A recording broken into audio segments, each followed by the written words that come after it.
Aujourd'hui en France, et depuis maintenant 40 ans, une loi, la loi Veil, offre la liberté d'avorter à toutes les femmes. Merci Madame Veil pour le droit à la médicalisation de l'avortement. À Paris, le plus grand centre IVG d'Île-de-France, dans la maternité de Port-Royal, nous a ouvert ses portes. Bonjour, on s'occupe de vous? L'occasion de comprendre le vécu de celles qui avortent, de celles qui hésitent, de partager leurs émotions. Allez, bon courage. Inédit dans un film sur ce sujet hautement intime, des femmes se racontent à visage découvert. Victoria a 19 ans, très décidée. C'est ma volonté, et puis pour moi, chaque erreur, voilà, ça nous fait avancer. Donc on a ce droit, on a cette liberté et il faut en profiter. Agathe, 37 ans, encore hésitante. Moi, j'aimerais le garder, en fait. C'est juste que c'est plus, bizarrement, c'est plus pour rassurer mon ami qui est pas prêt et qui est pas prêt à avoir un enfant. Lucie, 27 ans, a déjà vécu l'avortement quand elle était mineure. Peu importe le nombre de fois on peut le pratiquer, c'est toujours un moment qui est super difficile, c'est pas du tout banal. Parce qu'on s'en souvient en fait, ça marque la vie d'une femme en fait. En 2014, le droit à l'avortement suscite toujours des polémiques. À chaque menace, les militants pro-IVG descendent dans la rue et continuent le combat. En France, on pense que l'IVG est un droit acquis, mais il y a énormément de gens qui sont prêts à le remettre en question. Et donc du coup, il faut montrer que ça ne bougera pas, que c'est un droit inaliénable et qu'on ne laissera rien passer parce qu'il est important de défendre le droit à l'IVG. Puis on s'est battu pour le remboursement, et puis on s'est battu pour augmenter les délais, et puis on s'est battu pour que les mineurs aient le droit sans autorisation parentale. De leur côté, les anti-IVG refusent encore et toujours cette loi. Vous, cette loi, vous dites 40 ans, ça suffit? Ah oui, ça suffit, parce que 220 000 avortements en France, c'est trop. Je suis convaincue que l'avortement est un crime. Donc vous pensez que toutes les femmes qui avortent... Elles se rendent pas compte parce qu'on les informe pas, malheureusement. Elles sont pas informées. Je n'ai jamais vu une maman qui avait avorté se dire « je vais bien ». Jamais, ou regretter, ou ne pas regretter. Jamais. 40 ans après le vote de la loi, pourquoi le combat est-il toujours d'actualité? L'accès à l'avortement est-il vraiment évident? Comment vit-on une interruption volontaire de grossesse? Victoria a 19 ans, elle est étudiante. Récemment, elle s'est rendue compte qu'elle était enceinte, une grossesse non prévue. Pour elle, pas d'hésitation, elle a choisi d'avorter. La jeune femme a l'insouciance de son âge, nous allons la suivre pendant les différentes étapes de son IVG. Un événement bien moins banal qu'elle ne le pense. Ton père, il est pas Non, il y a seulement ma mère qui est au courant en fait. Voilà. Donc ma mère et Nassim et toi. Pour Victoria, c'est une affaire intime. Aujourd'hui, elle annonce sa décision à son amie Farah. J'ai appris il y a un mois que j'étais enceinte. Et donc j'ai envie d'avorter. Je pensais jamais que ça allait m'arriver. Tu vois, on dit toujours que ça arrive aux autres et au final ça m'arrive à moi. Donc voilà. C'est chaud, mais bon, comme ça t'es au courant. C'est bizarre que... Bah ouais, ça fait bizarre, hein, t'as vu? Il y a un mois, on parlait et tout, j'étais là quand je faisais les soirées et tout ça. J'étais pas au courant. C'est bien quand on se moquait des filles. Bah oui, tu vois, moi-même. Je me disais, oh les filles et tout, elles gardent leur enfant, bah tu vois. Voilà, ça arrive à moi aussi. On se moquait parce que dans notre ancien lycée, chaque année, il y avait une fille en terminale qui était enceinte. Et on faisait limite un pari en fait, sur chaque année, quelle fille était potentiellement allait être la meuf en cloque cette année en fait. Et voilà, cette année, c'est ma copine. Sous son air désinvolte, Victoria a besoin de soutien. Très vite, elle a confié son état à Nassim. Il est son meilleur ami, son confident. Elle m'avait dit qu'elle était malade et je l'avais vu qu'elle était malade. Elle m'avait dit ouais, j'arrête pas de vomir tous les matins et tout. Et là dans ma tête, le mot enceinte venait, mais ça n'allait pas avec Victoria. Donc je lui ai dit, je lui ai sorti toutes les maladies du monde. Après je lui ai dit mais non, mais t'es pas enceinte.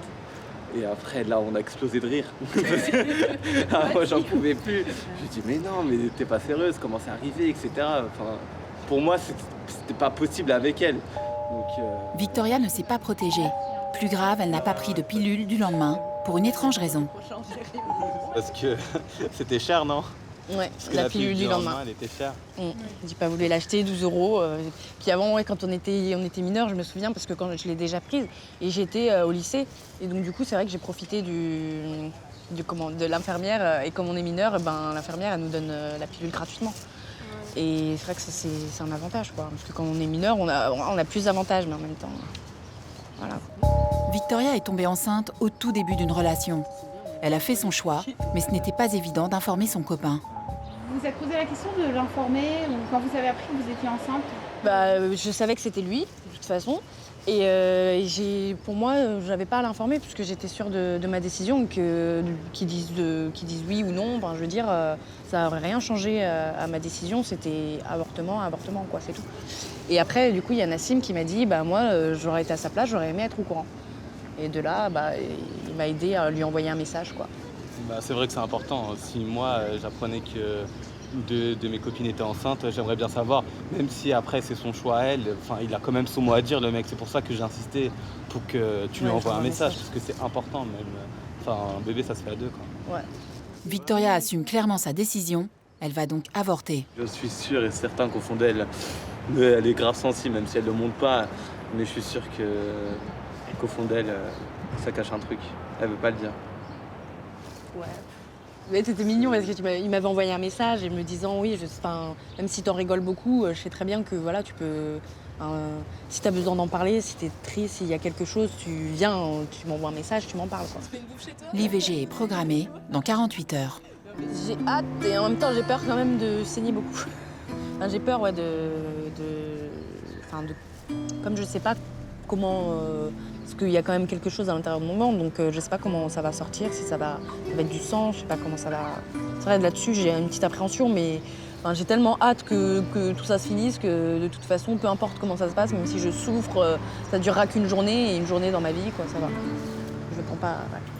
Si Victoria peut avorter, c'est grâce au combat d'une femme, Simone Veil, ministre de la Santé sous la présidence de Valéry Giscard d'Estaing. C'est elle qui a défendu la loi pour l'IVG il y a 40 ans, à l'Assemblée nationale. Je voudrais tout d'abord vous faire partager une conviction de femme. Je m'excuse de le faire devant cette Assemblée presque exclusivement composée d'hommes. Aucune femme ne recourt de gaieté de cœur à l'avortement. Il suffit d'écouter les femmes. C'est toujours un drame. C'est toujours un drame. Cela restera toujours un drame. Combien sont-ils ceux qui se sont préoccupés d'aider ces femmes dans leur détresse? L'avortement doit rester l'exception, l'ultime recours pour des situations sans issue. 3 jours de débat houleux pour une loi historique. D'autant plus choquante pour certains qu'à l'époque, on ne couchait pas avant le mariage. Je ne crois pas que ce soit mal de coucher avec son fiancé quand on l'aime. Je crois que c'est dommage, voyez-vous? Je crois que c'est dommage parce qu'on gâche quelque chose. 2 jeunes qui considèrent que pendant les fiançailles, il faut avoir une union totale, je crois que c'est comme des enfants qui, aimant la tarte aux cerises, veulent la manger avant qu'elle aille au four. Le 17 janvier 1975, la loi sur l'avortement est adoptée en France, à titre expérimental. Pour devenir définitive, elle doit être réétudiée en 1979. Les femmes descendent en masse dans la rue. Vous savez, la loi Veil risque de capoter. Et alors je trouve ça assez monstrueux, parce que finalement il se passera la chose suivante, c'est que les femmes qui ont les moyens pourront se faire avorter de toute manière, et les pauvres femmes qui n'ont pas les moyens auront des difficultés, ce sera tragique pour elles. Et la loi Veil est confirmée. Le président prend clairement position pour le maintien de la loi Veil. Il ne s'agit pas, dit-il, de choisir entre la vie et la mort, mais de faire face à d'authentiques situations de détresse. Quant aux passions, elles sont toujours aussi vives. Le 6 octobre, on a vu la marche des femmes à Paris, organisée par divers mouvements féministes, puis, à titre de réponse, une manifestation contre l'avortement le 17 novembre, et cet après-midi, à Paris, très grande marche en faveur de l'avortement. Mais surprise, en 2014, 40 ans après le vote de la loi autorisant l'IVG en France, les manifestations pro-IVG et anti-IVG se succèdent à nouveau à Paris. Car nous refusons les 222 000 avortements par an en France. Ici, des milliers de militants contre le droit à l'IVG. Ils soutiennent le gouvernement espagnol qui veut limiter l'accès à l'avortement dans son pays. Ça va changer parce que le gouvernement va changer la loi sur l'avortement. L'avortement n'est pas être employé comme un moyen anticonceptif, comme ça arrive trop souvent. Si ce projet est adopté, avorter en Espagne deviendra quasiment impossible. C'est pas revenir en arrière, mais aller en avant. Pourtant, la loi espagnole était jusque-là l'une des plus permissives d'Europe. Et d'après les sondages, 75% des Espagnols restent favorables à l'avortement. Assez de cette société qui menace sans arrêt le droit à l'IVG, il y en a assez. Comme les Espagnols, les 3/4 des Français sont favorables à la loi Veil.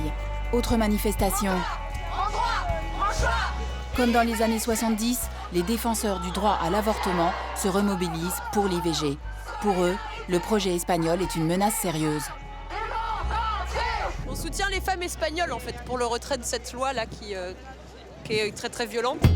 Engagée, la députée européenne Corinne Lepage ne cache pas sa colère. J'appartiens à la génération qui a été MLF, qui s'est battue pour le droit à l'avortement, le droit à la contraception.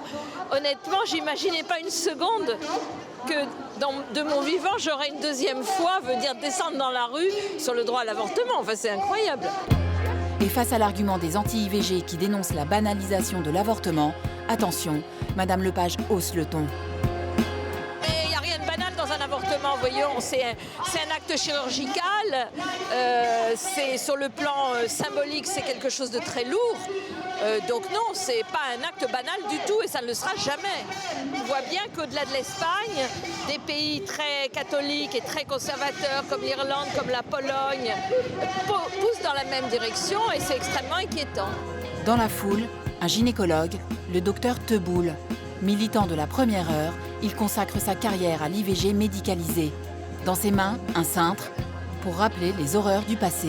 Le cintre symbolise le type d'outils que peuvent utiliser dans la clandestinité les gens qui pratiquent clandestinement l'avortement parce qu'ils ne peuvent plus le faire légalement. Le cauchemar du retour en arrière. Que se passerait-il pour les femmes espagnoles si l'avortement était interdit chez elles? Non seulement elles iront peut-être en France, mais chose plus grave, d'où le cintre, elles se manipuleront avec des objets divers et variés, comme c'était le cas en France avant 1975. Donc un taux d'accident important. Défendre les droits des femmes, telle est la priorité du jour. Même les femmes sont là, sans soutien-gorge évidemment. C'est un crime contre les femmes, quelque chose qui ne doit même pas être discuté. Et on ne parle même pas de l'accepter. C'est hors de question. Et donc bien sûr qu'on est là. On est là pour leur faire peur, parce qu'on ne va rien lâcher. On n'acceptera jamais ça. Même s'ils adoptent la loi, nous, on ne l'acceptera jamais.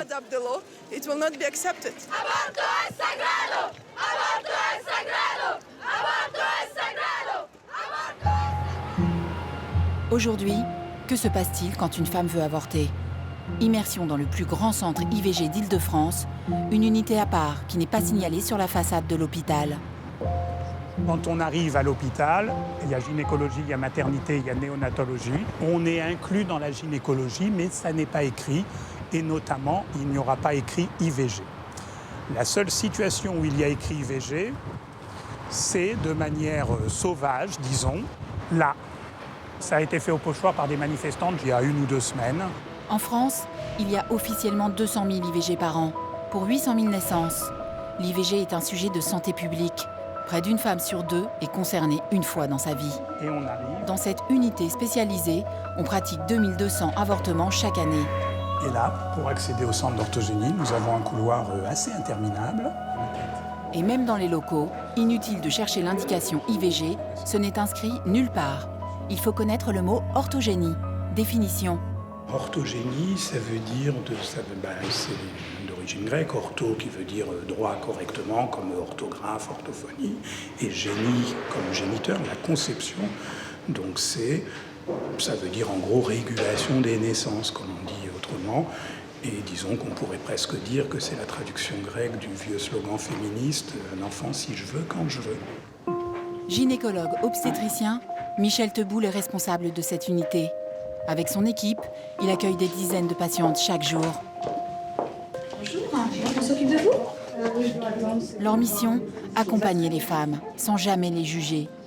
Ici, on les prend en charge plutôt rapidement, ce qui n'est pas le cas partout, surtout en province, où avorter peut devenir un véritable parcours du combattant. En France, on peut avorter jusqu'à 14 semaines après les dernières règles, c'est-à-dire jusqu'à 12 semaines de grossesse. En cas de dépassement, les femmes peuvent aller à l'étranger, là où les délais autorisés sont plus longs. Manon a 18 ans, dans 2 jours, elle atteindra le délai limite. Là, c'est les derniers jours. Je suis presque à terme, après j'ai plus le droit. Donc il faut que je le fasse maintenant. Donc je suis venue dans cet hôpital, c'est le seul qui m'a acceptée. La plupart des hôpitaux prennent jusqu'à 12 semaines seulement. Malgré la loi, peu de centres acceptent les avortements entre la 12e et la 14e semaine. Pour des raisons de planning et de risque médical, certaines équipes refusent de prendre en charge une IVG. Manon a appelé en vain tous les services de sa région. J'ai dû en appeler une cinquantaine et je me suis déplacée dans une dizaine. J'ai vraiment cherché partout. C'est la première fois que vous faites une IVG ? Non, c'est pas la première fois. C'est ma 3e. J'en ai fait une à 15 ans, c'était par médicament. Et une en juin dernier, c'était par aspiration. Comment ça se fait que vous tombez enceinte à chaque fois ? Vous ne prenez pas la pilule ? Si, je prends la pilule, mais ça marche pas. 2/3 des femmes qui ont recours à l'IVG sont sous contraception. Manon fait partie de celles pour qui la pilule n'est pas adaptée. Et difficile de savoir qu'elle était enceinte. Je m'en suis vraiment pas rendu compte, j'ai eu aucun symptôme. Alors que les 2 dernières fois, j'ai eu des symptômes, mais là, vraiment aucun symptôme. Bizarrement, le couloir qui mène à l'unité d'orthogénie longe un service de protection maternelle et infantile. C'est pas trop dur de voir des bébés Si, c'est difficile parce qu'on se dit que ça pourrait être le nôtre, qu'on pourrait être à la place de ses mamans, mais qu'on ne peut pas financièrement. Quand on est jeune, c'est dur. Je suis plutôt triste parce que j'ai eu aucun symptôme et que j'ai dû prendre ma décision très vite, très rapidement. Surtout que je suis plus avec le père du bébé, donc c'est difficile. Et que sur les échographies, on voit vraiment qu'il est déjà formé. On voit ses bras, ses jambes, sa tête. Donc c'est vraiment très dur quand on voit un enfant presque déjà formé et de devoir le perdre, entre guillemets.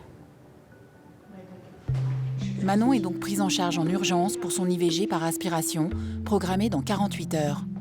Elle découvre aussi que depuis le 1er avril 2013, l'IVG est gratuite, totalement remboursée. Ça, je vais devoir régler la totalité ? Non, vos droits sont bien à jour. Oui. Donc tout est pris en charge à 100% par la Sécu depuis le premier.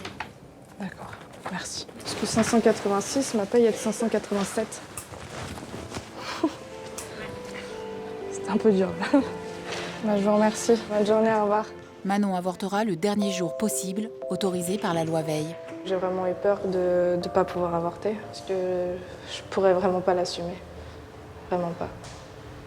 Quand on a avorté une fois, on y pense souvent. Quand on voit un enfant, on se dit « Ah bah si j'avais pas avorté, mon enfant il aurait tel âge », des choses comme ça.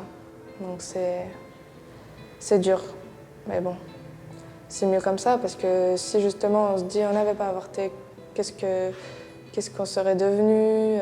Est-ce que le papa, du coup, serait encore là ou pas? C'est dur. Donc, je pense qu'il faut prendre la bonne décision et bien réfléchir avant.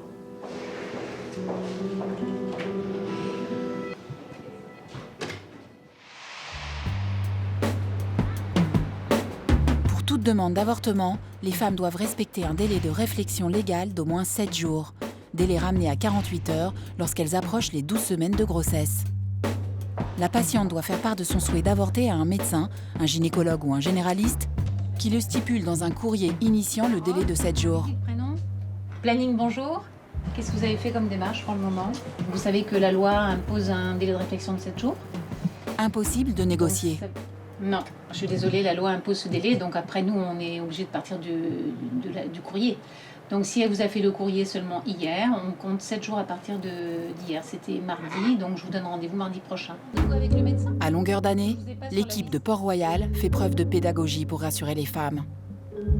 Explications, conseils, accompagnement, c'est le quotidien de Francine, l'une des secrétaires qui gère les premiers coups de fil. Et votre fille est mineure ? Les demandes d'IVG pour des mineurs sont fréquentes. Qu'a-t-elle fait comme démarche pour le moment ? Alors, elle a vu un médecin et le médecin lui a déjà fait son courrier, le courrier qui atteste qu'elle souhaite interrompre la grossesse. Oui. Il est de quand ce courrier ? De vendredi dernier. Vous m'avez dit qu'elle était à 6 semaines ? Oui. Je vais lui mettre un rendez-vous vendredi. D'accord. Et il faudra que vous l'accompagniez, enfin un référent majeur en tout cas. Je ne sais pas si ça sera vous. Ça sera vous ? Le référent majeur ? Oui, moi je serai là. D'accord. Elle est avec vous ? Pas là tout de suite, mais moi je serai là. Oui, non mais ce que je veux dire... Je l'ai accompagnée. Mais là, c'est dommage que ce soit pas elle qui prenne le rendez-vous quand même, parce qu'elle est concernée, même si elle est mineure, ça aurait été bien. Bon, vous lui direz tout. Oui. Voilà, il faut qu'elle vienne donc avec sa pièce d'identité et tout ce qu'elle a fait, écho et lettres, d'accord ? Oui. Très bien, madame. Au revoir. Merci beaucoup, au revoir. Au revoir. L'essentiel, savoir de qui vient la démarche. Souvent, c'est des hommes qui appellent ou d'autres personnes et même si elle est mineure, en fait, c'est quand même elle qui est concernée. Parce que là, elle est à l'école et pendant ce temps-là, sa mère s'occupe de son problème. Donc, c'est quand même un problème grave. C'est pour ça que si elle est à côté, elle me la passe. Mais là, elle était à l'école. Normalement, c'est la personne qui fait l'IVG qui doit prendre le rendez-vous. Dès leur arrivée dans le service, les patientes rencontrent Cécilia, l'aide-soignante, qui les dirige vers l'équipe médicale. C'est ici que ça commence. Je note tout sur le dossier, je préviens le médecin, je préviens l'infirmière et la conseillère ou la psychologue qui, après, ça suit. Seuls les mineurs y sont obligés par la loi, mais toutes les femmes peuvent voir un psychologue avant d'avorter. On propose un moment de parole. C'est pas imposé, on veut pas imposer, on veut leur donner le choix que si elles le décident d'en parler, elles peuvent. La peur, la honte, beaucoup de femmes craignent le regard des autres. Oui, coupable et peur d'être jugée. Souvent, elles me disent « Oh, je me sens rassurée parce que j'étais très stressée. » Chaque jour, la conseillère conjugale rassure des patientes rongées par la culpabilité. Une culpabilité qui ne s'est pas allégée malgré les années, au contraire. 40 ans après le vote de la loi, la contraception s'est largement diffusée, mais c'est justement devenu un argument pour les intolérants. C'est un petit peu les discours qu'on peut entendre à l'extérieur.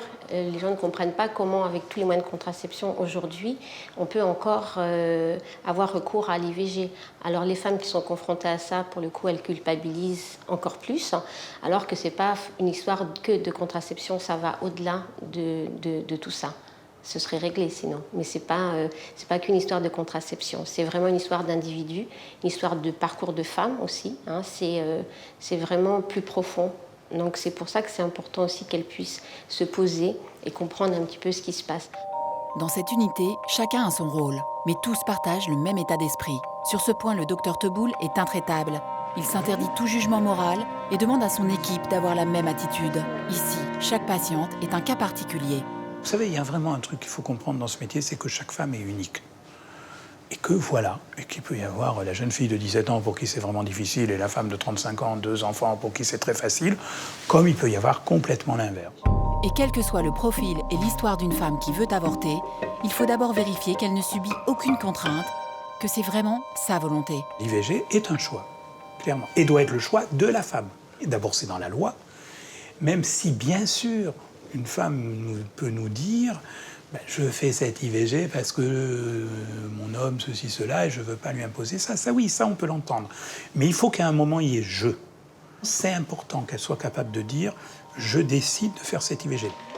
Le docteur Teboul évolue entre le centre d'orthogénie au rez-de-chaussée et l'hôpital de jour situé au 2e étage de la maternité.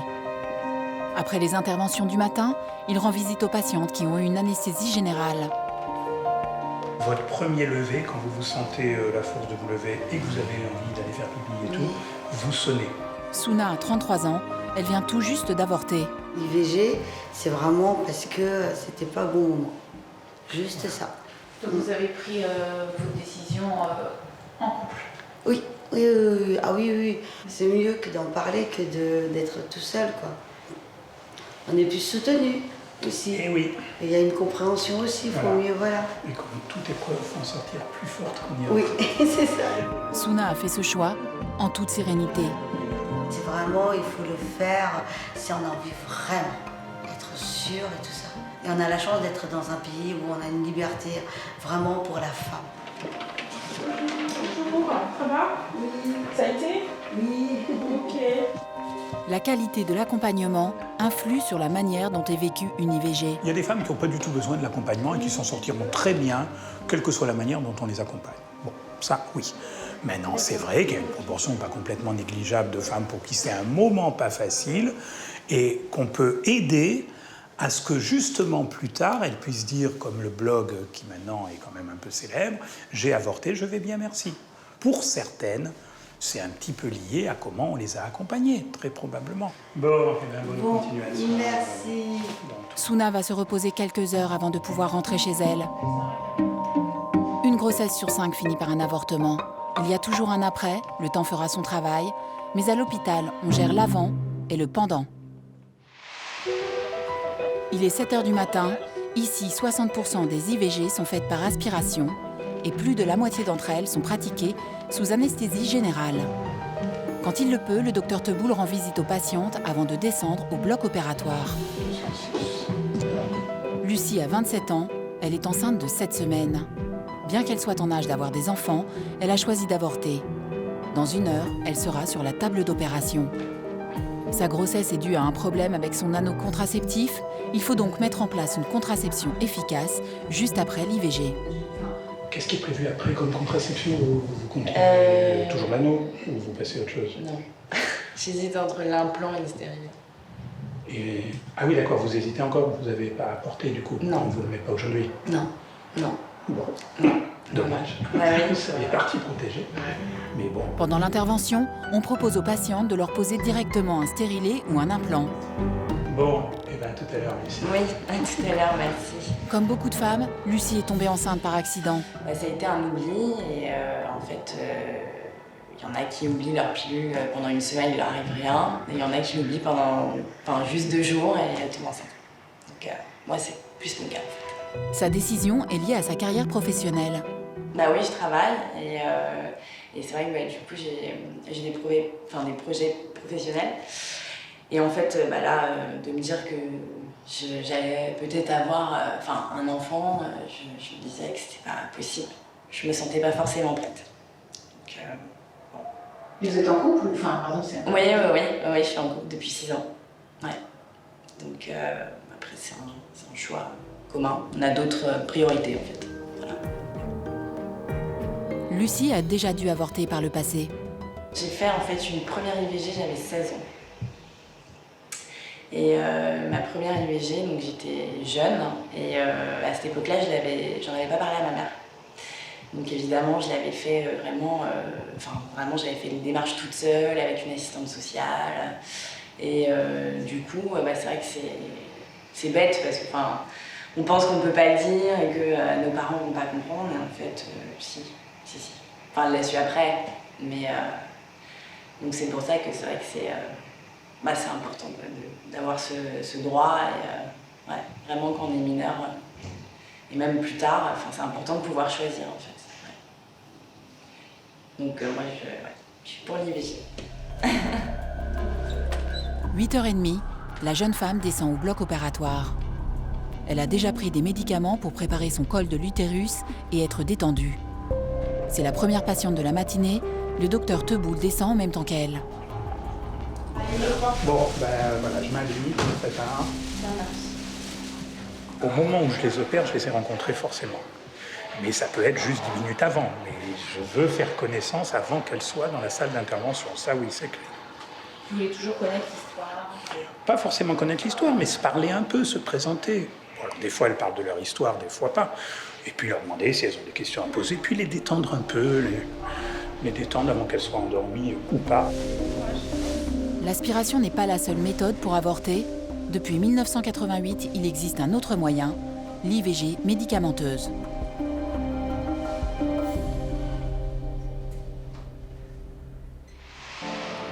C'est précisément la méthode qu'a choisie Victoria. La première étape de son IVG a lieu aujourd'hui. Là, je suis assez contente, ouais. C'est vrai qu'hier soir, j'étais un peu stressée parce que j'ai fait des mauvais rêves, on va dire, mais là, aujourd'hui, ça va. Sa maman infirmière lui a indiqué le centre d'orthogénie de cette maternité pour une raison qui ne s'invente pas. Mes frères sont nés ici, donc c'est aussi marrant. Donc voilà. Donc j'ai vu pour le voyage, je sais pas, j'ai eu envie de venir dans ce centre-là, parce que mes frères étaient nés là, donc voilà. Et ma mère a travaillé ici aussi. Accoucher, avorter, c'est la vie d'une maternité où tous les destins se croisent. Victoria vient ici prendre le médicament qui interrompt l'évolution de sa grossesse. Ses amis la soutiennent. J'ai eu bon courage pour demain et on pense à toi, voilà. Voilà, Johanna. Et j'ai eu aussi un petit message du je sais pas comment on dit, du compagnon, quoi, avec qui ça s'est passé. J'ai eu un message pour savoir si ça allait et tout ça hier soir. Son compagnon, Victoria semble l'avoir mis entre parenthèses. On s'est pas vu, c'est-à-dire la semaine dernière, quoi, on s'est pas vu. Mais je pense qu'après je vais le revoir, oui, ça va être... Voilà. On va éviter juste de refaire la même erreur, quoi, c'est tout. On préfère régler le problème et Et ensuite revenir vers lui peut-être. Mais après, je sais pas si justement ça va jeter un froid ou quoi, donc je vais bien voir. Si ça va laisser une certaine ambiguïté ou un certain... je sais pas. On verra bien. Elle ne s'est pas rendue compte tout de suite qu'elle était enceinte. C'est vrai qu'entre-temps, dans les laps, parce que ça fait 7 semaines et 4 jours que je suis enceinte, et donc entre-temps, j'ai eu mes règles. J'ai eu 3 semaines et ensuite j'ai eu ma semaine de règles normalement, quoi. Donc j'ai pas été plus inquiétée que ça. Il y a vraiment que les nausées qui me dérangent. Parce que sans ça, je sens rien au niveau de mon ventre, quoi. J'ai pas mal au ventre, j'ai pas... rien.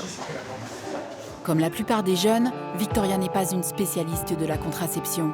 Et justement, au bout du couloir, une classe de lycéens est là, car tous les mardis, les sages-femmes proposent des cours d'éducation sexuelle. Où est-ce qu'on met le stérilet? Dans le vagin. Il est placé dans l'utérus. D'accord? Ici, on est concret. On parle des risques de grossesse, des maladies sexuellement transmissibles et des moyens de contraception. Le risque de tomber enceinte, il est pendant tout le cycle. Il n'y a pas de jour sans risque. Entre 20 ans et 24 ans, les jeunes femmes sont particulièrement concernées. Elles avortent 2 fois plus que la moyenne. Ça ne protège pas contre les maladies sexuellement transmissibles. Si les spermatozoïdes peuvent passer, ça veut dire qu'elles peuvent tomber enceintes quand même. Parce qu'ici, il n'y aura jamais l'eau. La prévention est une priorité auprès des lycéens, qui sont très intéressés. C'est king size. Visiter un centre de planification est un vrai plus. Victoria aurait bien aimé assister à ce genre de cours. Là, on se rend compte vraiment de la chose. Vraiment, on se rend compte. On voit les locaux, on découvre et voilà. Ouais, je trouve que il y a un plus grand impact, je trouve, que dans une salle de classe. Pour pouvoir avorter, Victoria doit voir la gynécologue du service. Mademoiselle, je vais vous demander votre âge, s'il vous plaît. 19 ans, ouais. D'accord. Et votre partenaire, son âge? 27 ans. D'accord. Et le premier jour de vos dernières règles, c'était quand? C'était le 15, oui, on a vu ça avec les soignants. Le 15 de quel mois? Environ. Du février. 15 février. Qu'est-ce que vous avez déjà fait comme contraception dans votre vie? La pilule. D'accord. Mais ça n'a pas duré très longtemps parce qu'en fait, j'ai pas trouvé de pilule qui me convenait. Ok, vous l'avez stoppé pourquoi? Pour des saignements entre les... Et vous avez essayé plusieurs types de pilules? 2. Et donc, à cause des saignements, vous avez décidé d'arrêter ça, d'accord? Et du coup, c'était quoi votre contraception alors ces derniers temps? Le préservatif. S'il y a un accident de préservatif, il faut utiliser la contraception d'urgence. Oui. Donc là, est-ce que vous l'avez utilisé ou pas? Non, parce que je l'ai déjà utilisé 2 fois et c'est vrai que c'est pas conseillé. Le médecin évoque la pilule du lendemain. Contrairement à ce que croyait Victoria, on peut prendre plusieurs fois cette contraception d'urgence. La contraception d'urgence, vous la prendre autant de fois que vous voulez, sans inconvénient pour votre santé. La discussion permet de balayer les idées reçues. Par exemple, qu'on ne pose pas de stérilet aux femmes tant qu'elles n'ont pas eu d'enfant. Tout change. Là, à l'avenir, qu'est-ce que vous avez envie de faire? Pas forcément la pilule, parce que c'est vrai que j'étais inquiète par rapport à la génération 3 ou ce que j'avais entendu à la télé. Donc c'est vrai que soit par implant, stérilet, je pense pas que... On met des petits stérilets chez les femmes qui n'ont pas eu d'enfant. Bon. D'accord.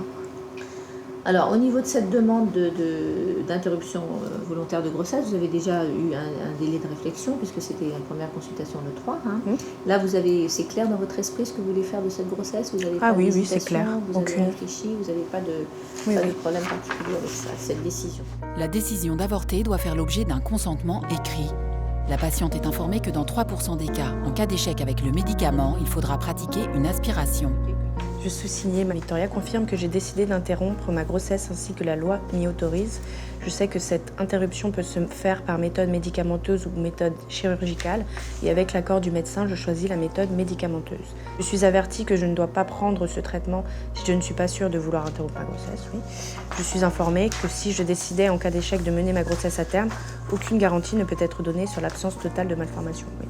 Ok, écoutez, là, donc, on va faire l'examen, on va faire une petite échographie, je crois que vous avez... Victoria doit faire une dernière échographie. Les médecins veulent être sûrs de bien dater sa grossesse pour confirmer sa méthode d'IVG. En effet, les femmes ne peuvent choisir la méthode médicamenteuse que jusqu'à 7 semaines de grossesse. Au-delà, l'IVG se fait par aspiration. Voilà, donc dans la cavité utérine, on visualise donc un sac ovulaire. À l'intérieur du sac, où on voit donc un petit peu de liquide amniotique, on voit la vésicule vitelline et donc l'embryon. Et donc on a une mesure de 13 mm. Donc en fait, plus le sac est petit, plus l'embryon est petit, plus on est précis dans la détermination du terme. Aujourd'hui, l'échographie a un rôle déterminant dans la datation. Tout est normal, voilà.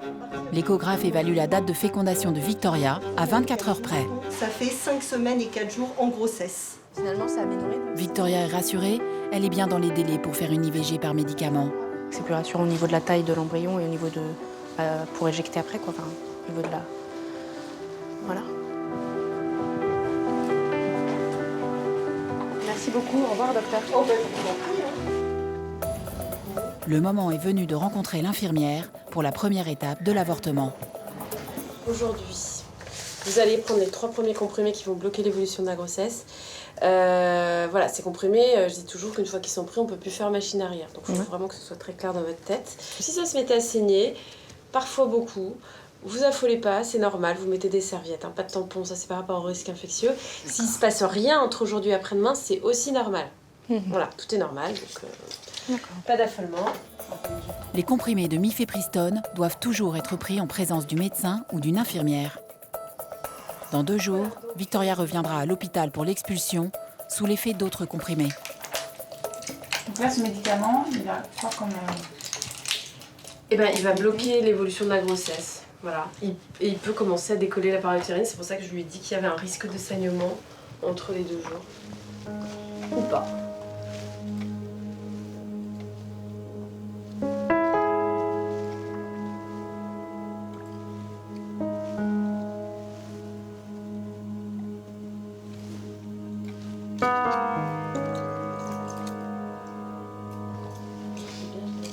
Alors, après-demain, mercredi, donc là vous allez venir prendre la suite des comprimés qui eux vont vraiment provoquer la fausse couche. Là vraiment, si ça n'a pas commencé à saigner, ça va commencer à saigner. D'accord, je voulais vous demander parce que j'ai des nausées souvent et là, comme je viens de prendre des médicaments, si je vomis, je vais revomir. Il ne faut pas vomir, ouais. Je peux prendre du motilium pour éviter les nausées. D'accord.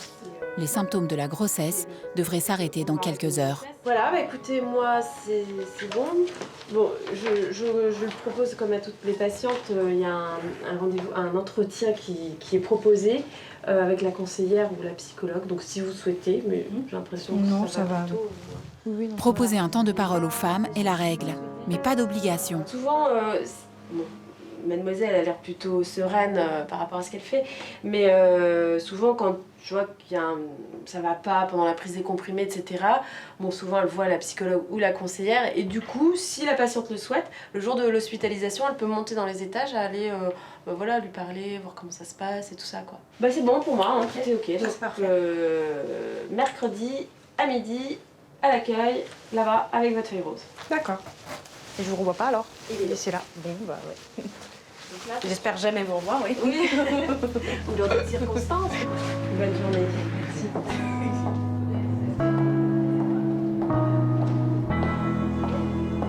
Ça y est, j'ai pris les 3 premiers médicaments. Moi, je me sens bien. Je me dis au moins c'est stoppé déjà, donc ça va pas se poursuivre.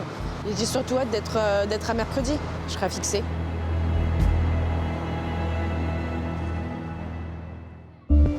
Au même moment, au bloc opératoire, nous retrouvons Lucie juste avant son avortement par aspiration. Dans quelques minutes, elle sera totalement endormie. Mais pour l'instant, elle est tout à fait consciente de la situation particulière qu'elle est en train de vivre. Juste à côté, derrière le paravent, se trouve une femme sur le point d'accoucher par césarienne. Manifestement, on contrôle les bruits du cœur de son bébé et Lucie devine tout.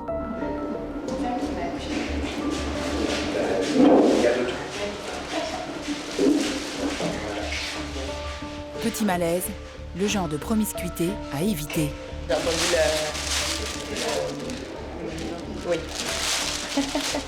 Normalement, les bruits du cœur côté des femmes qui viennent pour une IVG.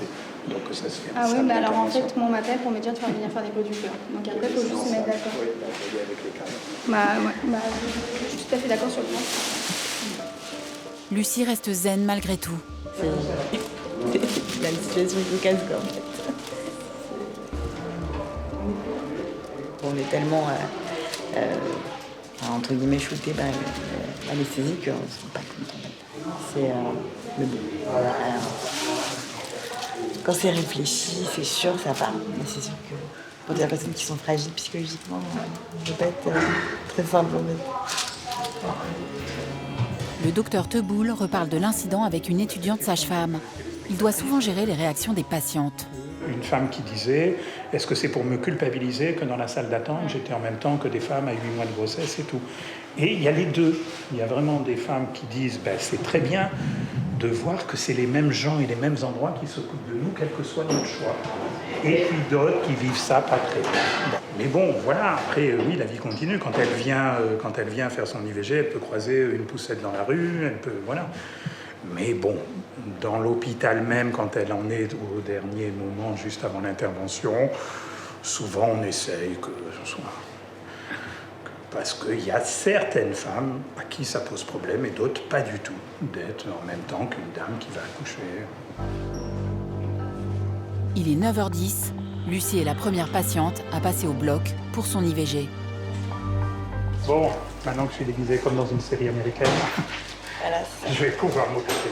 Dès que vous dormez, dès que l'équipe d'anesthésie vous a pris en charge. Touche pas quand vous dormez pas. L'intervention ne durera pas longtemps. Entre maintenant et le moment où elle sortira de la salle, entre une demi-heure et 3/4 d'heure, mais le geste lui-même va être beaucoup plus rapide. Il y a l'installation, l'endormissement. Ça va? Non, ça va. Le docteur Teboul prépare son matériel pour l'aspiration. Oui. C'est le tuyau qui va être relié à la machine. Les avortements ont longtemps été pratiqués par curetage, puis on a inventé la technique de l'aspiration. Dans les années 70,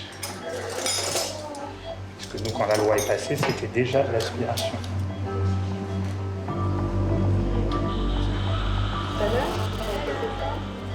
En France, avant la loi Veil, des milliers de femmes sont mortes en avortant clandestinement. L'encadrement médical de l'IVG a permis de sécuriser cette intervention et de sauver des vies. Le risque zéro, ça n'existe pas, bien sûr, mais fait dans des bonnes conditions, comme on fait quand c'est pas clandestin, quoi. Eh bien, le risque est très fort. Et une femme prend beaucoup plus de risques à accoucher qu'à vivre une IVG. Dans les pays où c'est légal. Donc, quand les mouvements anti-IVG mettent en avant les complications pour dissuader les femmes, une fois qu'elles sont enceintes, en termes de risque, c'est vraiment une erreur prouvée. On peut commencer à...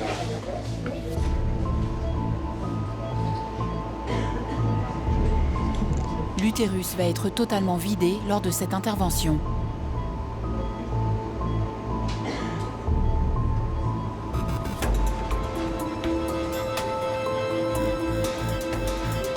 L'IVG en bloc opératoire se fait sous contrôle échographique pour éviter les risques de perforation de la paroi utérine.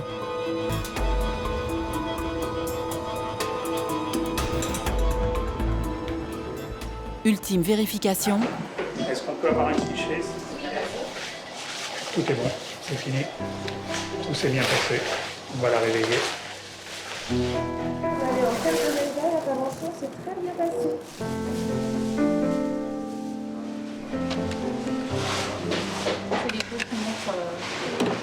L'écho qui montre que c'est terminé, que l'utérus est parfaitement vide. Et puis on va faire un compte-rendu informatisé là-bas, dans l'autre pièce. Ici, on propose aux femmes qui avortent de donner ce qui a été aspiré à la science. C'est ce que Lucie a choisi. Elle a donné son accord, tout à fait. On a la feuille de consentement qui est là. Une aide à la recherche. Il y a à faire des prélèvements pour la recherche.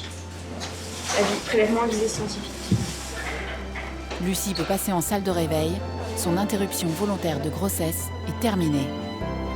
Tout va bien, là vous êtes en train d'émerger. Quand vous aurez bien émergé, vous irez dans votre chambre. Mais tout s'est très bien passé, pas de soucis. D'accord. Voilà, à tout à l'heure. Merci, à tout à l'heure.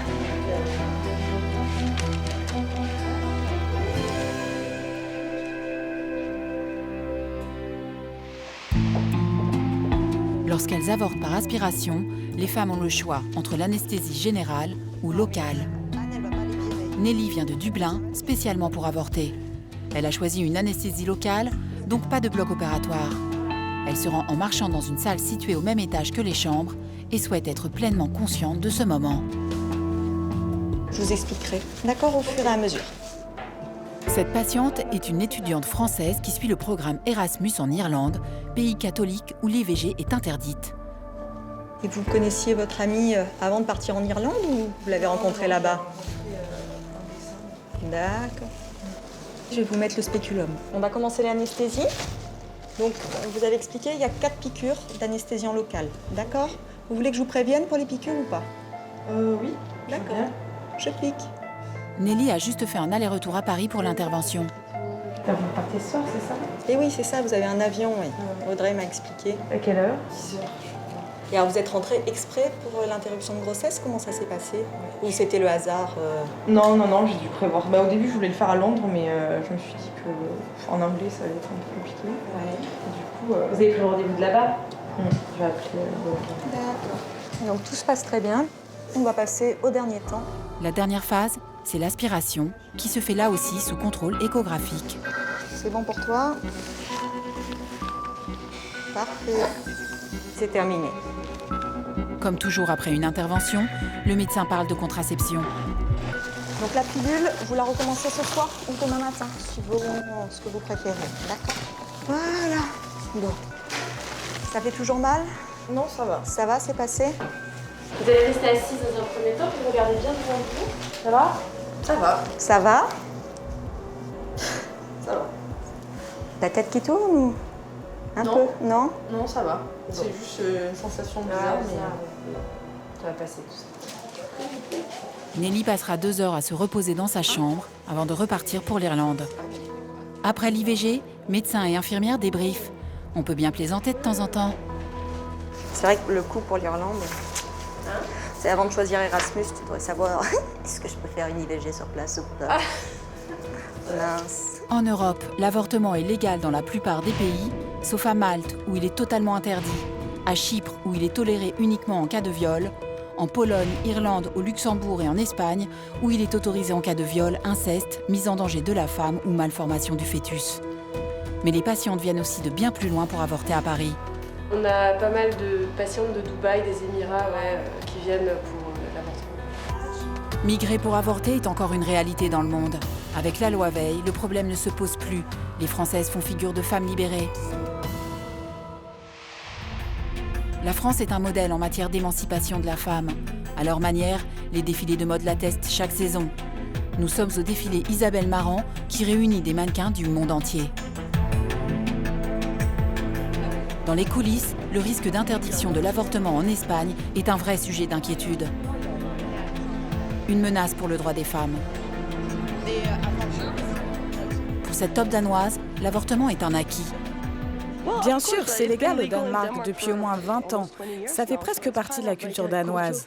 C'est pas tellement digne de l'Europe que de mettre un frein à l'avortement. On imaginerait plutôt ça en Russie ou en Chine, peut-être aux États-Unis. Mais en Europe, c'est plutôt surprenant. La top modèle Ania Rubik vient quant à elle de la très catholique Pologne, où l'IVG est interdite. Il s'agit du corps des femmes, de leur embryon. C'est pas encore un enfant, c'est un agrégat de cellules. Et je déteste quand l'Église prétend que l'on tue une personne quand on avorte. C'est pas ça du tout. Je crois que toutes les femmes ont le droit de choisir de garder leur enfant ou pas. C'est un droit fondamental, aussi fondamental que de respirer. Il y a tant de situations où l'on voit certaines mères culpabiliser leur enfant en disant « j'ai tout laissé tomber parce que tu es née ». On pourrait dire qu'elle n'aurait pas dû devenir mère, car c'est une grande responsabilité. À la fois créatrice et maman, Isabelle Marant est particulièrement sensible au sujet. Moi-même, ça m'est arrivé et oui, c'est pour ça que je me sens assez concernée par ce problème parce que je pense que il y a des accidents qui peuvent arriver quand on est jeune. Moi, en plus ça, j'étais très féconde. Je suis tombée 2 fois enceinte en prenant la pilule et je pense que ça m'aurait ruiné ma vie de ne pas pouvoir avorter. C'est quand même un énorme traumatisme. Malgré tout, c'est pas quelque chose qu'on fait facilement ni pour le plaisir, mais heureusement que ça existe et je crois que ça fait vraiment partie d'une des grandes libertés qu'ont acquise les femmes de pouvoir faire ce choix. Et je trouve scandaleux qu'on revienne en arrière sur ce genre de sujet. Moi, l'avortement, je suis pour.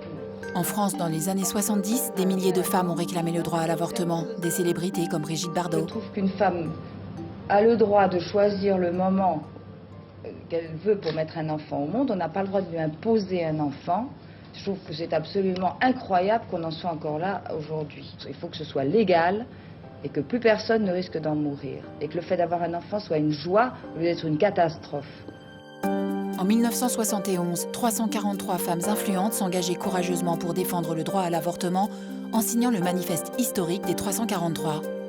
Les gens riches pouvaient aller avorter en Suisse, les pauvres c'était encore presque des aiguilles à tricoter ou des sondes et tout ça. Et des femmes en mouraient ou étaient très malades, devenaient après stériles ou on enlevait les ovaires parce qu'il y avait des infections qui se passaient. Donc tout ça, si vous voulez, a fait que je ne l'ai pas signé par provocation, je l'ai signé parce que ça me paraissait évident.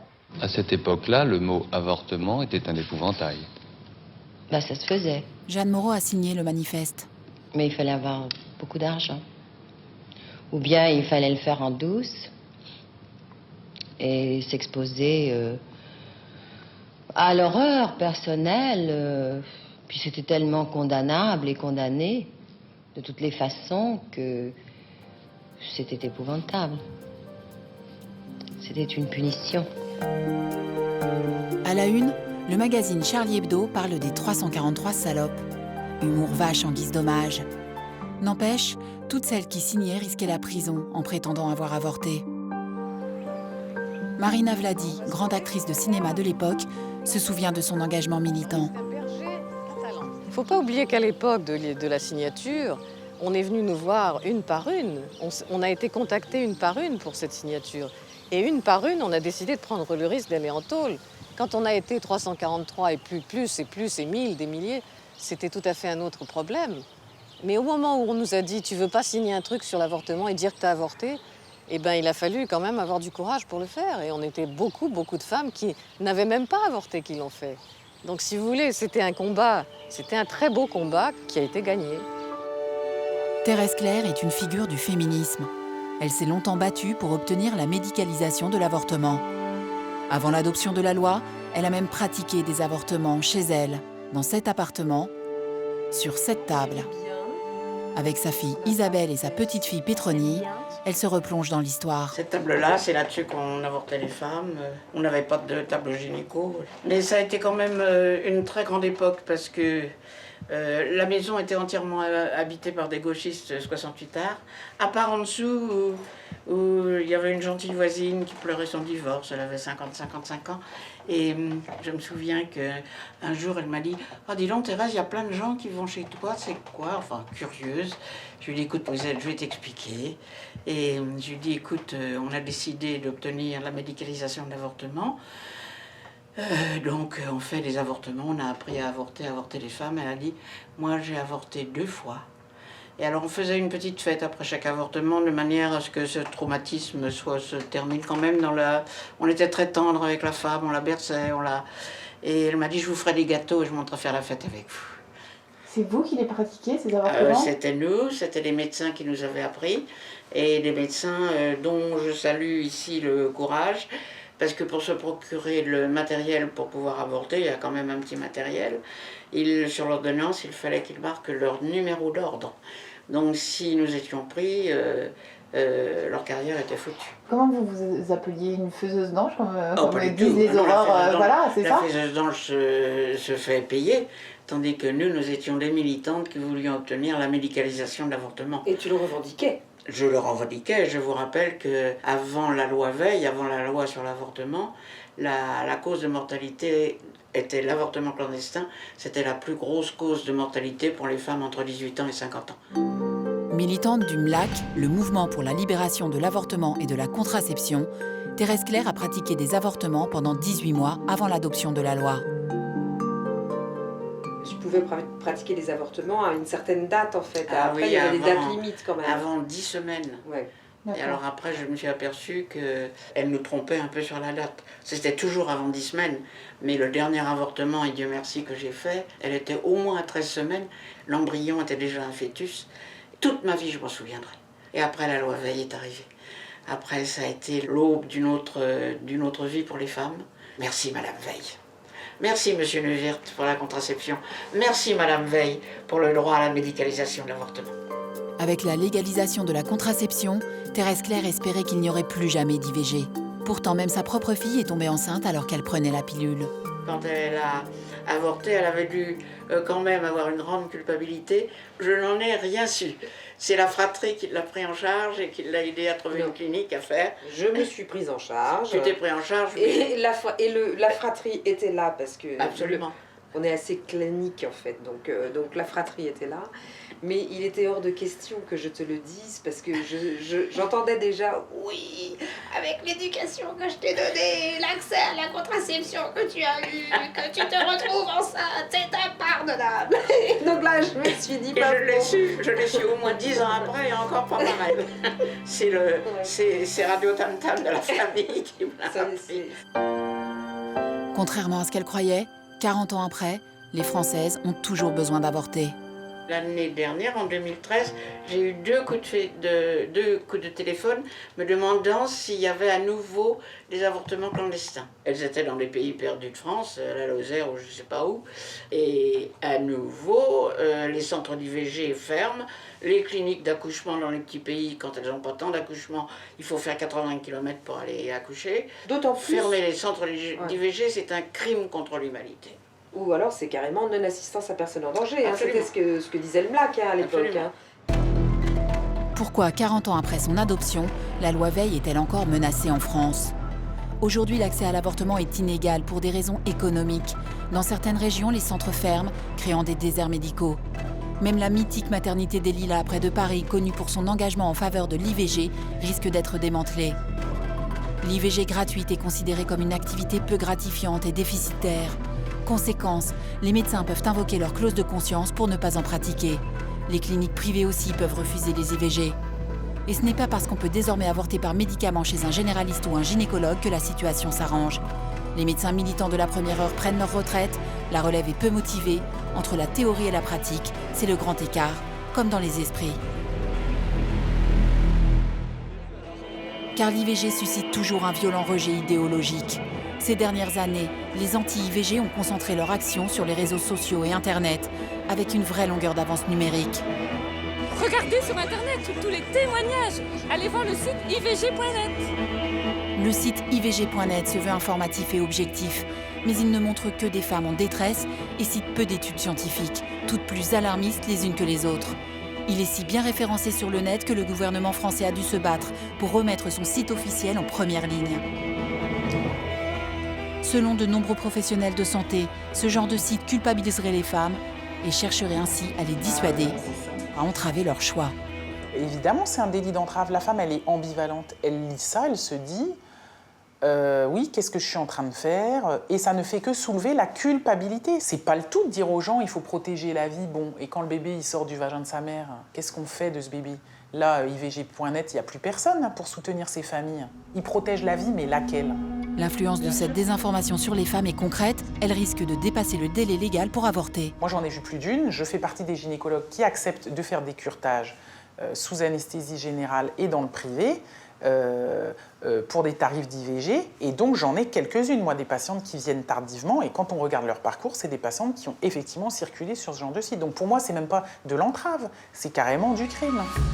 Pour être crédible, le site s'appuie sur un centre de documentation. On pourrait croire qu'il est agréé par le ministère de la Santé. Il n'en est rien.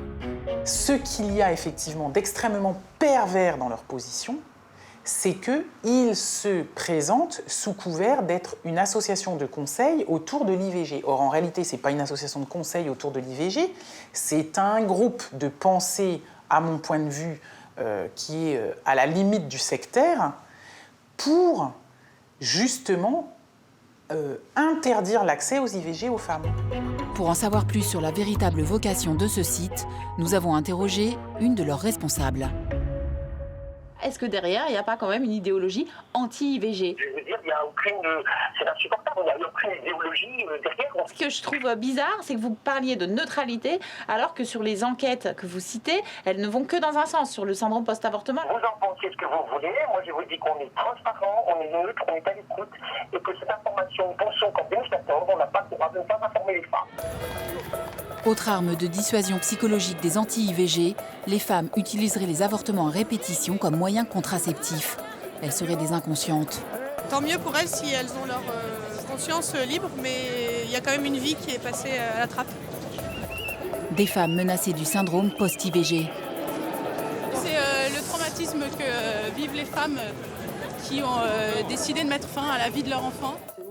Pourtant, la plupart des études montrent que l'avortement n'entraîne pas de dépression systématique. La sociologue Nathalie Bajos est formelle. Sur les syndromes post-traumatiques liés au recours à l'avortement, ce qui est clair, c'est que le fait d'avoir un recours à l'avortement n'augmente pas la survenue de troubles psychiques. N'augmente pas la survenue de troubles psychiques. Et si le nombre d'avortements reste aux alentours de 200 000 par an, c'est surtout que la société a changé. La norme de la bonne maternité a changé dans la société française. Dans les années 70, on avait son premier enfant vers 23 ans, alors qu'aujourd'hui, l'âge moyen de la première maternité est de 28 ans et demi. Donc les femmes sont exposées 5 ans de plus par rapport aux femmes dans les années 70. Elles ont entre guillemets, une durée d'exposition à une grossesse non prévue et donc à la possibilité de recourir à l'IVG qui est beaucoup plus longue qu'avant. Donc sur ce laps de temps, il est statistiquement ou sociologique qu'elles aient plus qu'une IVG plus souvent aujourd'hui qu'avant. 5 années de plus d'exposition à une grossesse non prévue, à un âge où les femmes sont très fécondes. Les études montrent aussi que celles qui avortent plusieurs fois ne sont pas les plus négligentes, mais tout simplement les plus fertiles. Contrairement à ce qu'on entend dire souvent, les femmes qui viennent pour une deuxième ou une troisième IVG sont des femmes qui utilisaient plus de contraception que les femmes qui viennent pour une première IVG, ce qui montre bien que l'idée de ces femmes qui abuseraient du système, non. Non seulement elles ne sont pas irresponsables, mais en plus, elles utilisent plus souvent une contraception que les femmes qui viennent pour une demande de première IVG. La culpabilité, c'est pourtant le lot de nombreuses femmes qui choisissent d'avorter. Un fardeau un peu moins lourd à porter si l'on est soutenu et accompagné par ses proches. Victoria se rend à Port-Royal pour la deuxième étape de son IVG. Cette fois, elle est avec sa maman. Quand on choisit la voie médicamenteuse, on peut rester chez soi ou se rendre à l'hôpital. Vous avez des appréhensions ou pas du tout? Non, j'ai plutôt hâte que ça se finisse vraiment. Ah oui, j'ai l'impression que pour elle, alors là, c'est comme elle a dit tout à l'heure, c'est le grand jour. Quoi. Ouais, c'est le grand jour. Alors je me suis dit, oh, je suis plus angoissée qu'elle en fait. Alors c'est vrai que c'est mon idée, donc voilà. L'avantage de venir à l'hôpital, c'est d'être sous assistance médicale. Ce que je vais faire, je vais vous donner d'abord des antidouleurs avant de commencer. Victoria commence par prendre des antidouleurs, puis les comprimés qui vont provoquer des contractions. Je vais vous donner les comprimés qui vont faire l'effet. Donc ces 2 comprimés, ça va fondre sous la langue, pas avaler, d'accord? Comme ça passe par la salive. Je vous laisse les prendre là, comme ça c'est fait. Et je vous en donnerai encore 2 pareils 3 heures après. D'accord. Ok, d'accord. Ces médicaments favorisent l'expulsion. Tout à fait, le cytotec. Donc sous la langue, hein. Faut pas boire. Oui. Juste pour fondre, d'accord? D'accord. Voilà, vous pouvez avoir des grosses douleurs quand même, comme des contractions, quoi. Puis après, ça peut diminuer, d'accord? D'accord, ok. Bon, allez, à merci, tout à l'heure. à tout à l'heure. Petit moment de flottement, surtout pour la maman. Là, elle est comprimée, là, c'est un peu d'émotion. Mais en même temps, je crois qu'elle est tellement prête. Voilà, quoi, c'est bien. C'est le plus important, c'est toi. Voilà, mais c'est vrai que... Ah ouais? Oui. Pourquoi? Est-ce que tu sais ce que c'est, monsieur? Bah oui, voilà, oui, mais bon, en même temps, je crois que tu es très au clair avec ça, donc c'est le plus important. C'est une émotion quand même. Heureusement que je suis là quand même avec toi. Oui. Pour la mère et la fille, venir ensemble est une façon de marquer l'événement. Pour moi, c'est une étape. Dans la vie d'une femme, c'est...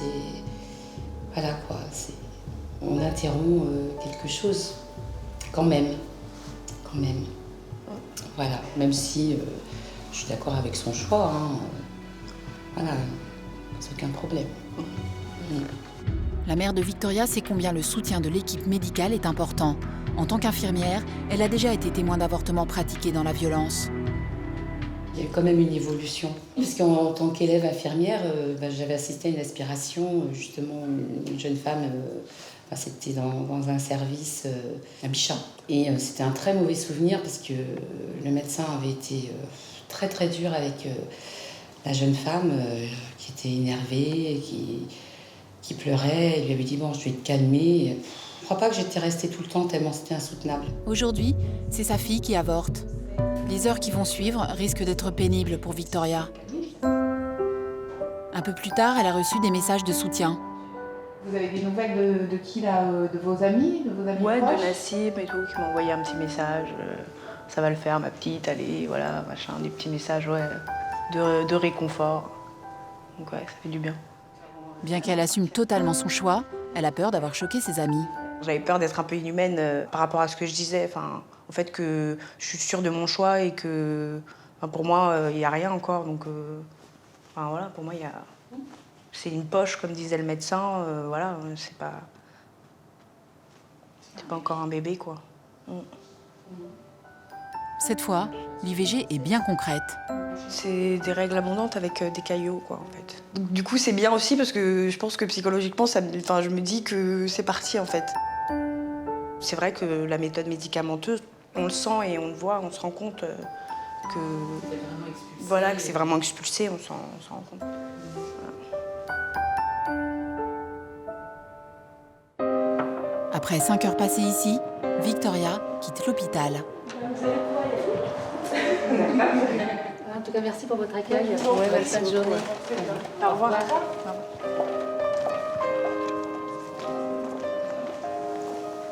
Je sais que les saignements vont se poursuivre sûrement jusqu'à la fin de la journée, mais là c'est bon, je me sens apaisée, je sais que c'est fini, donc c'est cool. Je suis contente. L'avortement a eu lieu sous contrôle et sans complications. Si Victoria a le sourire, c'est sans doute aussi grâce à la présence de sa mère. Mais l'avortement n'est pas seulement une affaire de femmes. Quelle est la place des hommes face à l'IVG ?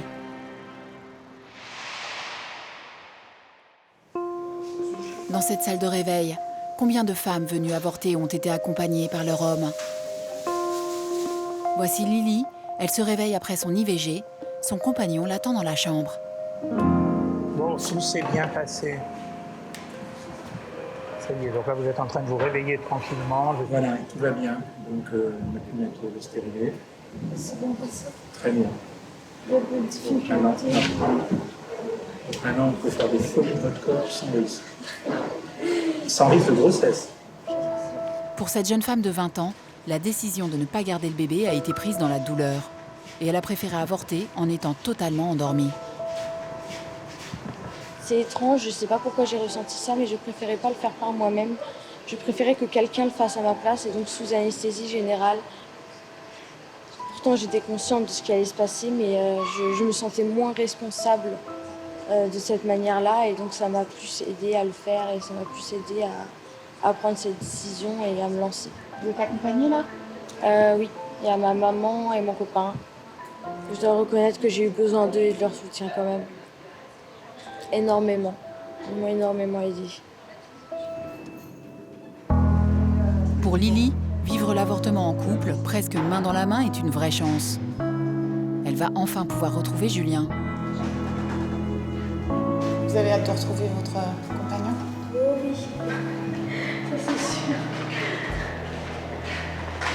Et surtout les rassurer, qu'ils sachent que tout va bien, que ça s'est bien passé, que je vais bien. Et surtout, j'ai peur qu'ils s'inquiètent. C'est du choix en fait. Julien n'a que 17 ans, mais il n'a pas lâché Lily. Ils sont restés soudés face à ce qui leur est arrivé. Un accident. Une fois, on ne s'est pas protégé et voilà. C'est clair que quand on est ado ou jeune adulte, on se dit que ça arrive toujours aux autres, ça arrive pas à nous, mais non, ça arrive pas toujours aux autres. On est persuadé dans un coin de notre tête qu'on est tellement jeune et tellement pas prêt que ça peut pas nous arriver. Voilà. Pour Pour Lily et son petit ami, le choix d'avorter devait se faire à deux. C'était surtout dans le couple qu'il y a eu la réflexion. La décision, on l'a prise à deux, on y a vraiment réfléchi à deux. On a eu un peu de mal, hein. Il y a des fois où c'était un peu tendu, je pense que c'est normal, mais je pense qu'au final aussi que ça nous a bien rapprochés. La gynécologue nous l'avait dit, il fallait qu'on traverse ça ensemble et qu'on soit fort et qu'on lâche pas, qu'on reste ensemble. Et... On a plutôt réussi. On a plutôt réussi, ouais. On est toujours ensemble, hein. Ça a fonctionné et puis on est soudés et voilà. Face à l'avortement de leur compagne, la réaction des hommes est très variable. Lorsqu'ils sont au courant de la grossesse, certains désertent, d'autres comme Julien sont ultra présents. Pourtant, il s'est senti bien seul. Ils sont plutôt peu soutenus parce que c'est la femme, c'est sur son corps que ça a lieu, c'est sa décision.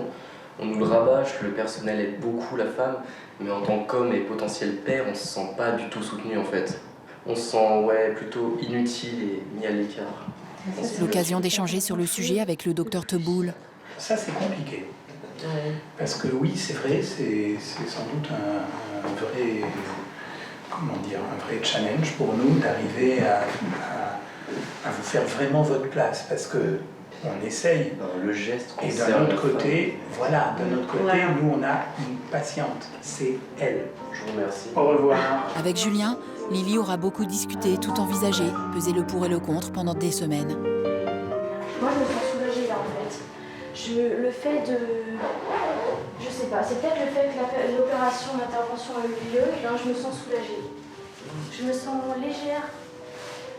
Comme si j'avais plus ce poids de est-ce que je le fais, est-ce que je le fais pas, j'hésite, je sais plus quoi faire. Là, de toute façon, c'est fait et je pense et je sens que c'est mieux comme ça en fait. Voilà. Il est temps de quitter l'hôpital. Ce couple-là repart dans la sérénité, unis.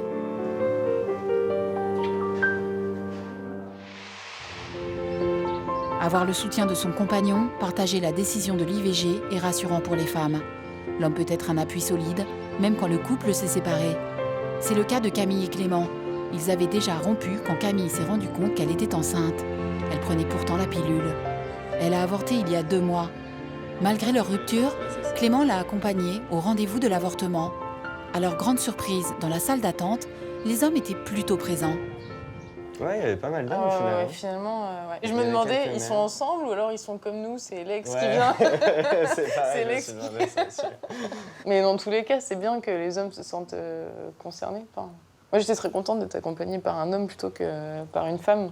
Quand Clément m'a proposé son aide, je me suis pas posé de questions, j'ai accepté. Je me suis dit, bah oui, c'est avec lui que je dois vivre ça, c'est lui qui doit m'accompagner. C'est pas ma mère, c'est pas ma meilleure pote, c'est lui. Quoi. Je suis clairement responsable aussi dans cette histoire. Enfin, non, mais on est deux pour faire ce était genre là, d'histoire. Donc, non seulement j'avais envie d'être au courant, enfin j'aurais eu envie si elle me l'avait pas dit. Et puis après, moi j'ai quand même un peu phasé, je savais pas trop quoi dire quand elle me l'a dit. Donc j'ai dû avoir 30 secondes d'hésitation où elle m'explique qu'elle va retrouver sa mère à l'hôpital, que voilà. Et puis moi je sais pas quoi dire. Et là tout d'un coup il faut prendre une prise d'initiative, il faut faire quelque chose. Et j'ai vraiment eu 10 secondes de lucidité où je me suis dit mais je suis juste un horrible connard si je l'accompagne pas. Enfin, je suis responsable de ça, c'est son corps, d'accord, mais tout ce qu'elle va vivre là, elle le vit aussi à cause de moi en quelque sorte. Et donc c'était juste du bon sens pour moi que de l'accompagner. Et donc j'ai réussi à lui dire la chose la plus sensée, c'est j'arrive tout de suite.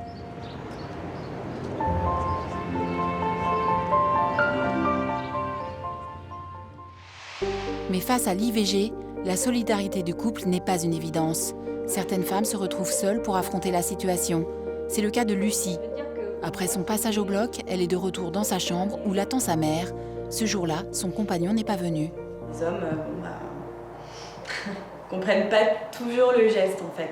Pour eux, c'est juste une petite opération et puis c'est bon, on n'en parle plus, donc ils comprennent pas. Déjà physiquement, ils peuvent pas comprendre et puis psychologiquement, ils comprennent pas non plus en fait l'impact que ça peut avoir par la suite.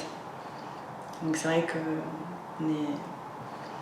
on est souvent seul en fait face à ça. Toutes les démarches, c'est pas le garçon qui les fait, il prend pas rendez-vous, il appelle pas. C'est nous qui faisons toutes les démarches, qui allons au rendez-vous. Pour Lucie, avorter est un choix, mais aussi une épreuve. C'est une souffrance psychologique. C'est vrai que même si on est en couple, la décision revient à la femme. Et c'est vrai que dans ces moments-là, on se sent super seul et que quand même physiquement, c'est pas rien. Après plusieurs IVG, Lucie a peur de ne plus pouvoir avoir d'enfants. Tu peux pas savoir. Voilà. Oui. Peut-être aussi que après je pourrais peut-être pas en avoir, ou des difficultés du moins à en avoir, parce que je sais que parfois si on procède à plusieurs avortements, on peut générer des fausses couches. C'est pour ça que c'est vraiment pas un acte anodin, quoi. La femme qui avorte a peur par la suite, quoi, quand même. De pas avoir d'enfant. De ne pas pouvoir en avoir. Cette angoisse, elle en parle avec le docteur Teboul qui tente de la rassurer. C'est une réalité très faible. Comme il y en a eu plusieurs, oui, il y a des études qui trouvent une très légère diminution des chances de mener une grossesse, mais a priori, il ne faut pas avoir peur. Et un des côtés positifs de tout ça, vous avez fait la preuve de votre fertilité. Oui. Donc voilà, le jour où ce sera une décision, sûrement vous arriverez assez facilement à être enceinte, mais d'ici là, protégez-vous bien. Du coup, parce que je vais vous dire un secret, on ne veut plus vous voir. Je suppose que c'est réciproque. Oui, moi non plus. Jusqu'à ce que... Maintenant, si ça réarrivait dans votre vie, c'est pas un drame. Non. Vous connaissez le chemin et on sera là pour vous. Si ça vous arrive plus, c'est plutôt pas plus mal. La prochaine fois qu'elle reviendra ici, ce sera pour une autre raison. Oui. Là, j'espère que ce sera pour cette fois accoucher. Voilà, au revoir Lucie. Au revoir. Au revoir.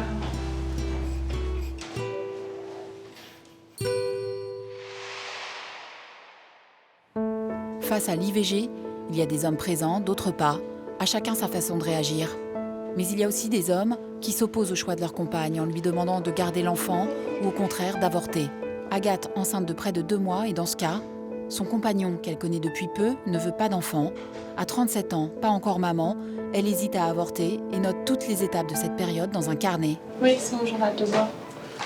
En fait, je le fais par semaine pour comprendre mes questionnements, les différents médecins que j'ai vus, aussi les amis que je vois qui viennent aussi d'accoucher, parce que j'ai beaucoup d'amis qui ont eu des enfants. Donc voilà, tout ce qui s'est passé, les différentes conversations que je peux avoir avec mon ami ou comment ça évolue. Voilà. Avec son ami, c'est compliqué. Disons que si moi le père il voulait garder, je me poserais même pas la question. Hein. Pour y voir plus clair, elle a rendez-vous avec une conseillère conjugale. Là, j'étais un peu sous le choc des dernières semaines, donc de pouvoir me replacer dans une histoire plus globale sur ma vie, c'était important. Même si vous ne donnez pas de réponse. Oui, parce que voilà. on peut pas. Là, c'est un endroit neutre et où moi, je tiens vraiment à sensibiliser la personne et c'est vous, votre ressenti qui compte parce que après, c'est votre vie aussi qui en découle. Et c'est ça qui est important, en tout cas, dans cet entretien. On ne connaîtra pas le choix d'Agathe, mais en matière d'avortement, c'est souvent l'ambivalence qui règne. Les femmes doivent prendre le temps de se poser seules et à deux. Les hommes sont assez impliqués, j'ai l'impression de plus en plus impliqués quand même maintenant. Oui. Ils ont besoin de comprendre. De comprendre aussi ce qui se passe, d'accompagner, de partager. Les femmes aussi, peut-être qu'elles en parlent aussi peut-être un peu plus librement. Elles ne font peut-être plus ça aussi non plus dans le secret. Hein. C'est encore tabou de toute façon de nos jours de pratiquer une IVG. On le voit dans le discours des femmes, des couples. Donc peut-être qu'elles libèrent un petit peu cette parole et elles arrivent un peu plus à en parler à leurs compagnons, même quand c'est une histoire que de quelques mois. Et donc ils les accompagnent. Les hommes sont souvent touchés même par ce qui se passe. Oui. Ici, pas question d'influencer le choix des femmes. Au contraire, on respecte leurs doutes, leurs angoisses et toute l'équipe partage le même état d'esprit. On a les mêmes façons de faire. Oui, c'est ça, c'est qu'en plus on a la même lignée, on n'est pas... faire de l'IVG pour faire de l'IVG, quoi. Non, c'est toujours réfléchi. Si une femme peut garder sa grossesse, elle la gardera. Hein.